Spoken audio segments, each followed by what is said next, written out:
Hey church, did y'all get into this Adele one night only special with Oprah's? Y'all know you gotta put an S on Oprah name when you say it for dramatic effect. Baby, I don't know if I learned a whole hell of a lot more about Adele, but I feel like I understand her better. I got my notes, I hope y'all got yours. Let's get on into this one.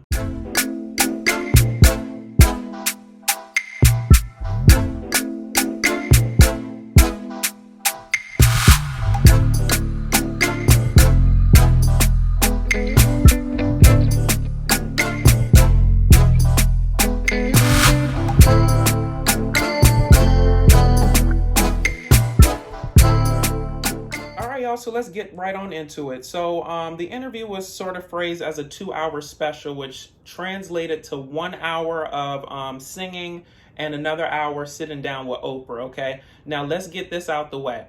The older that I get, church, the harder it is for me to pay attention to anything longer than 15 minutes, okay? I don't know what it is about our, Snapchat, Facebook, Instagram, story lifestyle, but like anything longer than 15 minutes, and I'm like literally looking for my phone, needing to scroll on something while I'm paying attention to the show in the back of my head. But listen, you got to really love somebody, baby, to pay attention to a 2 hour show. And when I tell you I was captivated from beginning to end, okay, with the exception of them damn commercials, I wish that I would have put it on the DVR and then watched it afterwards so I could fast forward. But listen, the commercials, they did give me time to go get a snack and talk to my mama because we was watching it together. But anywho, moving on to my first point, y'all. The voice is more than intact.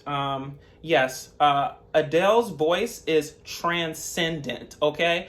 And I was a little bit worried when she lost the weight, only because I do come from like a slight musical background. I'm not like a singer, but I do dabble in like, music every now and then. But something that singers know is that sometimes when someone goes from being a larger person to a smaller person by diet or whatever the case may be, the resonance, so basically how the sound is translated out of the body can change, right? So you can go from a more full sound from like a larger person to a sort of almost like a thinner sound, maybe a slight nasally sound with a thinner person, right?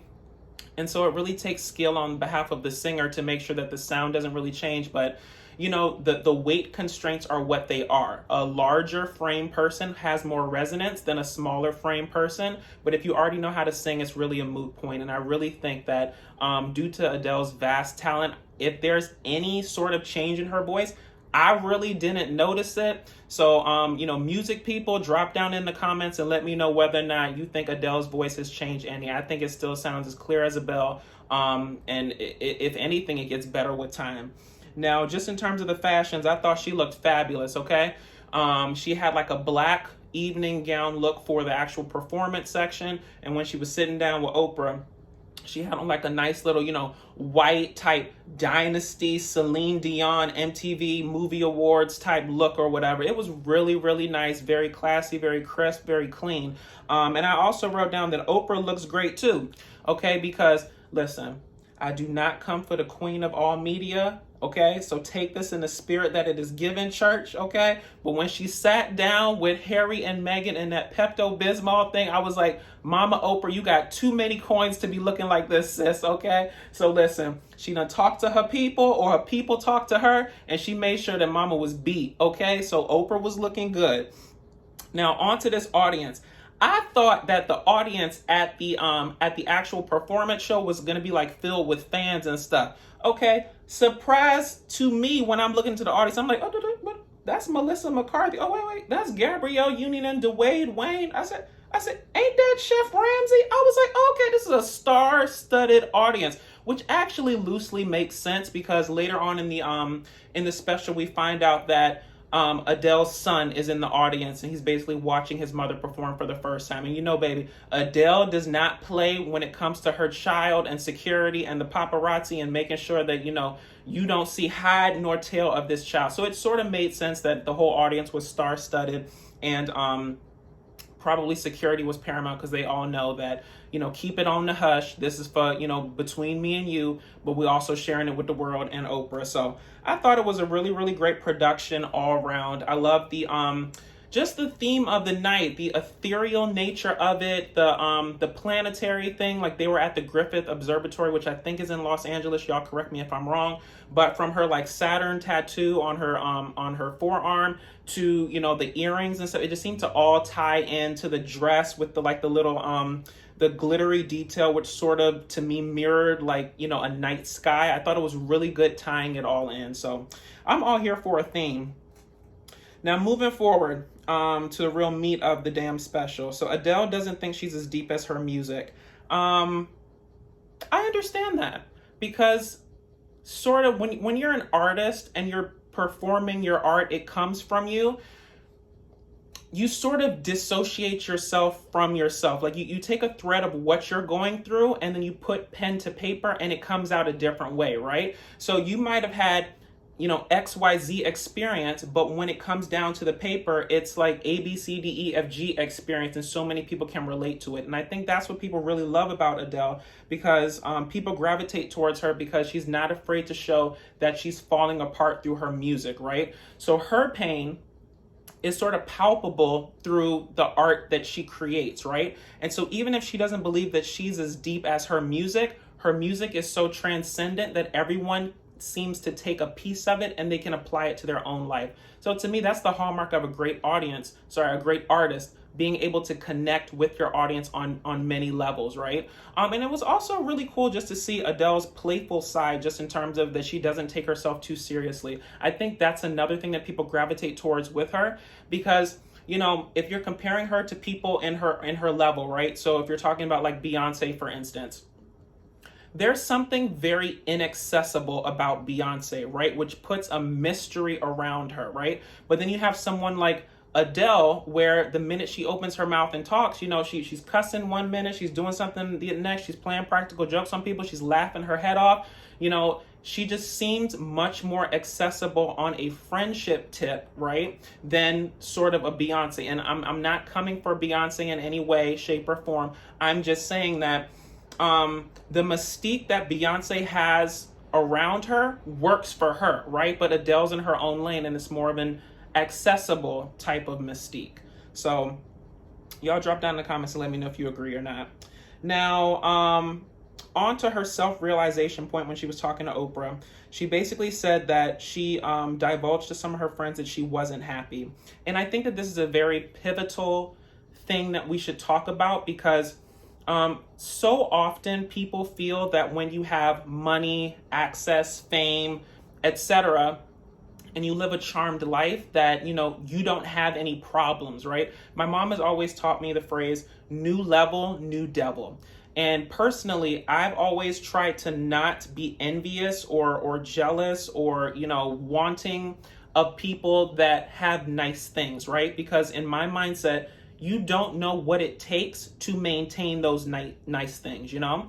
And if you have everything, the world at your feet, and you're still unhappy, that's saying something, right? Because, you know, when I was younger, I would see these stories about these celebrities, you know, taking their own life and just being very, very unhappy, checking themselves into rehab clinics and XYZ, just trying to find some sort of help. And I was like, you know, what do they have to be upset about? But it's like, you can have everything and still have nothing at the same time, right? You can have the large house, you can be sitting there in the large house with all the money and just be absolutely miserable by yourself because you feel so alone on the inside. External things do not make you happy. Happiness comes from within. It sounds very cliche, but it's very true. So I really respect Adele being able to say, you know, to her friends, I'm not happy, right? Because vocalizing that, it makes people look at you a certain way, but it comes from a very honest place. So I thought that was very transparent of her. Now, moving on to her view of family and how that intertwined with her, you know, relationship and the dissolution of it. So she said she was obsessed with a nuclear family and disappointed when it didn't happen. Isn't this like the story that they teach little kids or, women and people in, of course, heterosexual relationships and just relationships in general, if you think about it. But it's this concept of the nuclear family, right? The mother, the father, the 2.5 kids. Y'all drop down in the comments and let me know how you can have 2.5 kids, okay? In my mind, baby, because I have issues, I'm thinking that it's 2 actual children and the 0.5 means a puppy. That's all I could think of, because I don't know how you have 2.5 kids, but I'm getting sidetracked. All right. So the, mother, father, 2.5 kids, and the white picket fence, right? And so that's what people aspire to. And that's not how all families are structured. And I'm not saying one is better than the other. I'm just saying there are different family makeups. But I sort of understand where she was coming from, because, she didn't come from a nuclear family.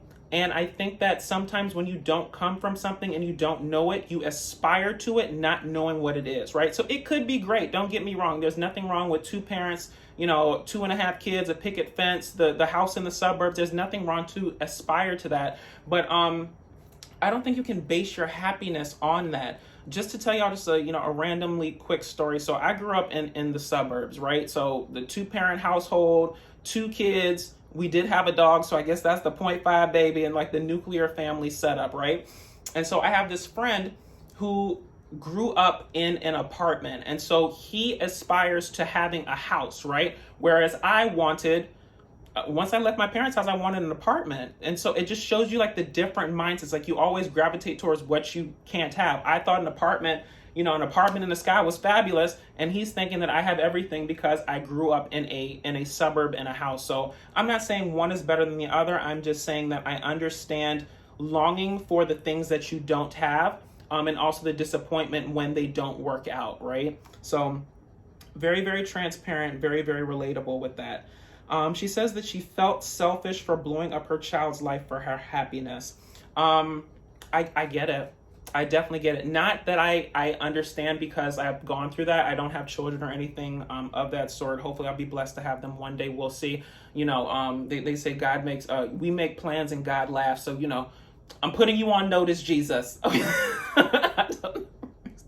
Get back on topic. All right.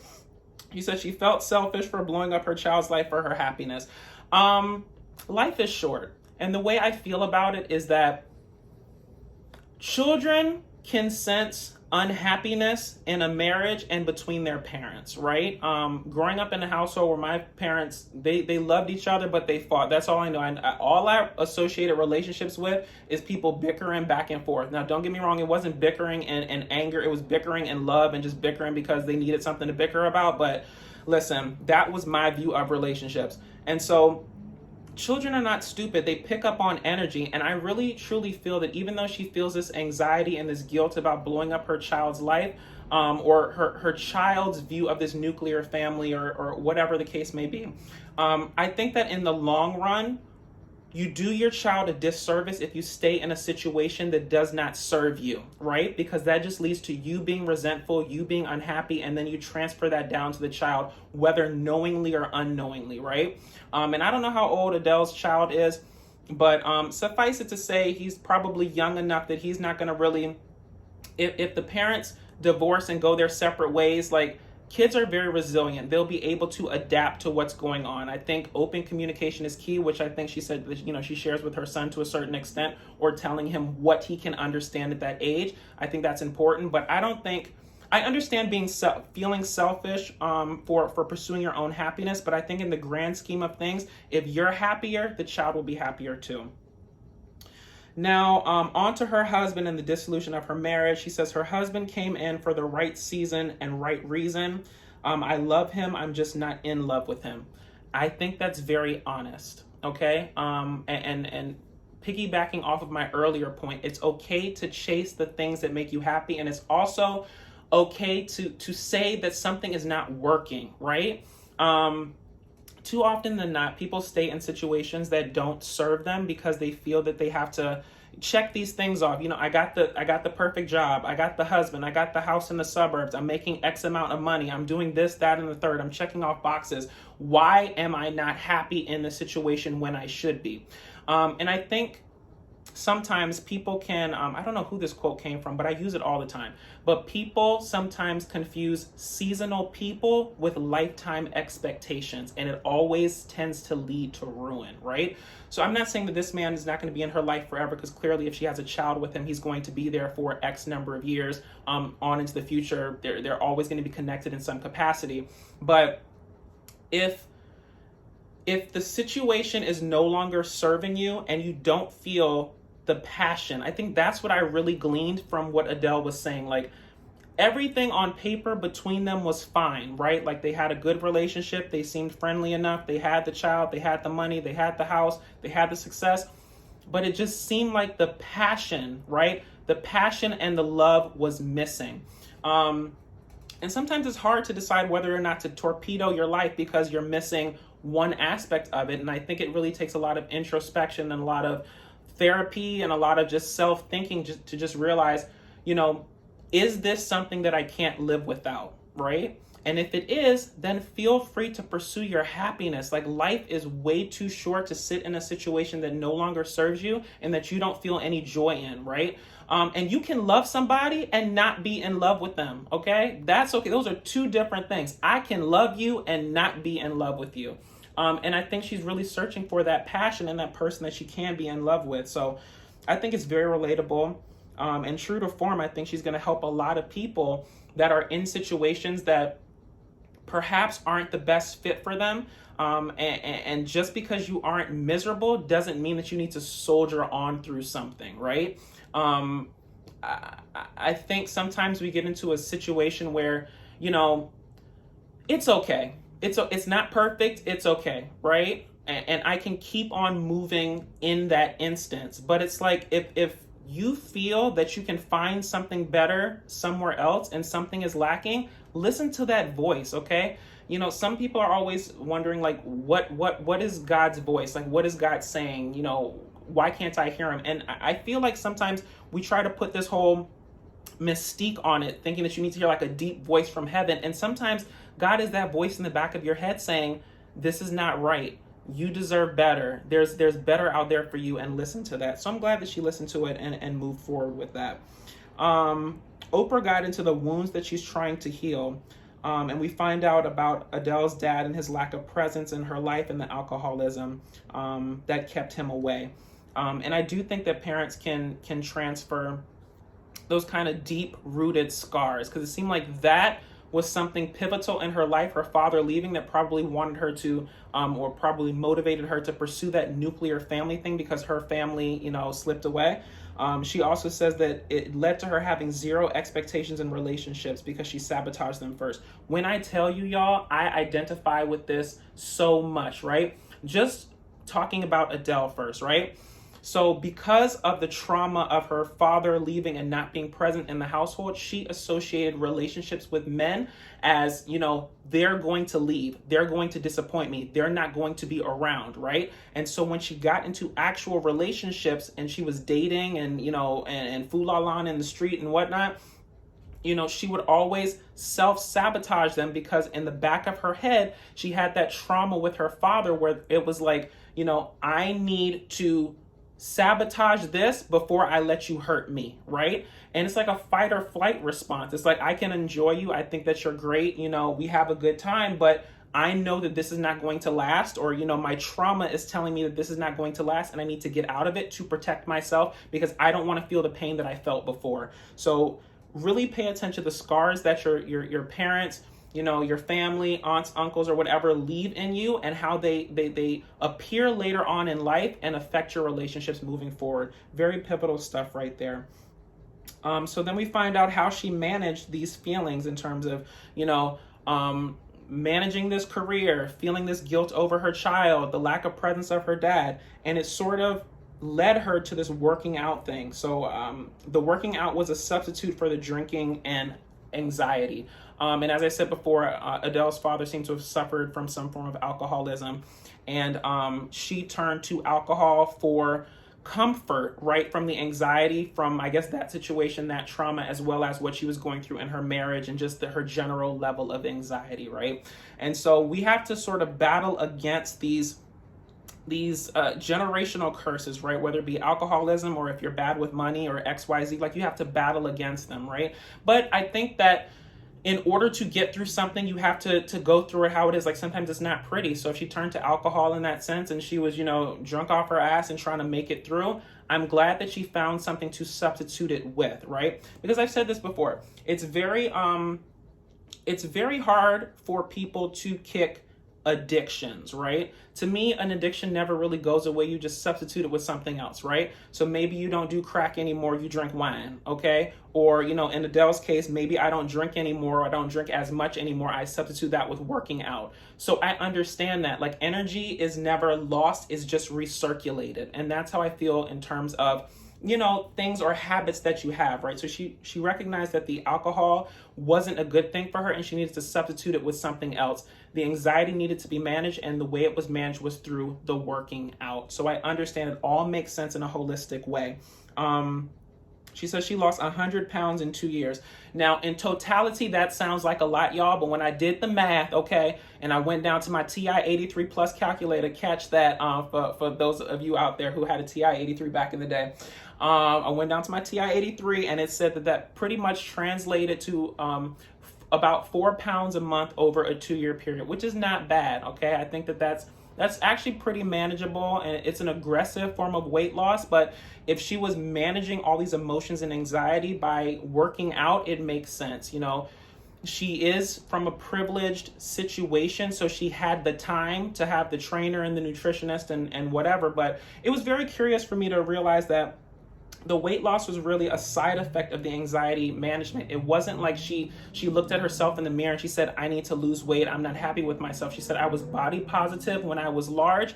I'm body positive now that I'm smaller. And so like that part of it didn't change. The weight loss was really just a side effect of managing her anxiety, which I believe, because to me, when you're so focused on trying to transfer energy into something, you can sort of go above and beyond, and it could have side effects in other ways. So I totally get it. I truly do not believe that Adele was sitting somewhere and being like, I need to lose this weight, I need to reinvent myself. No.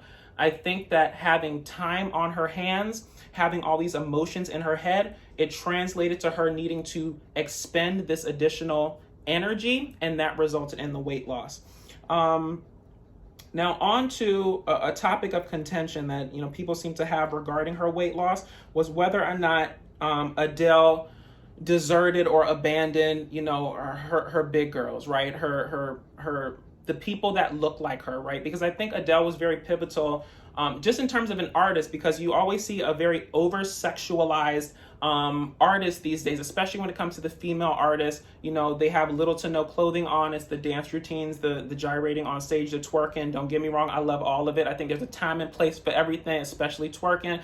Don't discount a slow twerk in your life, okay? It will bless you. Back to the point at hand. I think that Adele was pivotal because she was, fully clothed. She stood on the stage. She didn't gyrate. She sang a song. She sang it beautifully, and she conquered the music industry, right? And so it's sort of this feeling that women have, or something that they're putting out in the media, where she's abandoned the larger girl, the bigger girl or whatever. And I don't think she's abandoned her, okay? She just taught the bigger girl a healthier way of living. And as she said before, the weight loss was a side effect of her anxiety management. So it's not like she left y'all. She's still the same person. She's just in a slightly smaller form. And let's put this in perspective. Adele didn't go and become a size 2, okay? So I think all these things where she was very large, and then she's like a size 2. She's not, okay? I don't know women's sizes. I say somewhere around 8 to 10 or something like that. Y'all let me know if I'm wrong or whatever. Drop down in the comments. People that can judge women's sizes from sight, I can't. Okay, that's not my ministry, and I don't try to do things that I don't know anything about. But I really like when she said that it's not my job to validate how people feel about their bodies.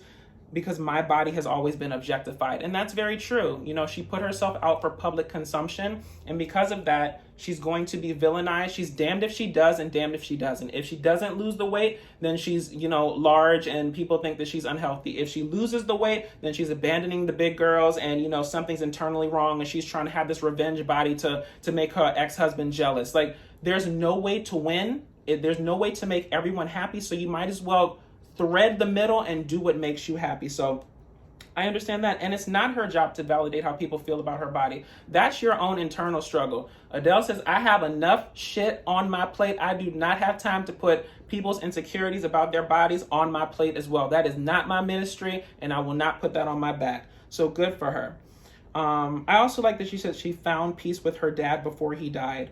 And it was just interesting to her how her face lit up when she was talking about how they had the same taste in music, because, you know, she played her albums for the dad. It's very odd in terms of, like, I don't know if it was a source of pain that her father wasn't present in terms of knowing his daughter's music, or perhaps because she's so transparent in her lyrics and her music, it was difficult for him to listen to it, right? So I did like that she pretty much forced him to listen to the music at the, you know, end of his life so they could find some closure in it. And I also like the point that she said where him and I are similar in that we want to say the same things, but we can't. So the music says what we can't say, okay? And I think that's exactly what she's doing with her son in terms of this love letter, in a sense that she's writing to him with this album 30, basically telling him why she blew up his childhood. And I don't think she blew up his childhood. These are her words, not mine, okay? But why she upended his childhood to pursue her own happiness. So